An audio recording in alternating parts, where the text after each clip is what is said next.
Conference के senior leader Abid Hussain Ansari ने national conference और पीडीपी को शदीद तनकीद का निशाना बनाते हुए कहा है कि नेशनल कॉन्फ्रेंस ने गुज़िश्ता 70 बरसों से यहाँ के अवाम को यगबाल बना के रखा है और अवाम पर बेतहाशा जुल्म ढाए।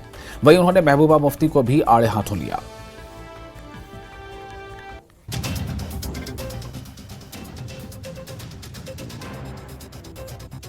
खानदान ने 70 साल से कश्मीरियों को यरगमाल रखा है।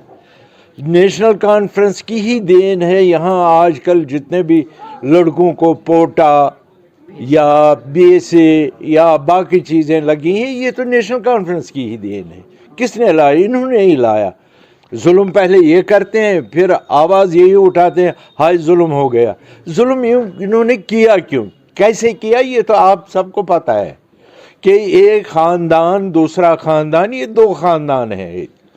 पीडीपी की बात कीजिए, मैं रह चुका हूँ उनके साथ, मैंने अंदर से देखा है वो क्या है, उनके पास था क्या, उनके पास आज है क्या।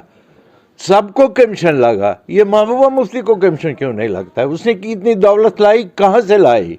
उसने जो पॉश एरिया में पॉश मकान बनाए हैं, किस लिए बनाए? अब वो कहती है वो मेरी बेटी का है, कभी कहती है मेरी बहन का है। वो ज़रा बताए उसकी बहन कहाँ काम करती, कौन सा बिजनेस करती? ये हमारा खून पसीना है, हमारा पैसा है। ये लोगों को धोखा देने के लिए, सिर्फ इक़्तिदार में आने के लिए ये लोगों को बहका रही है।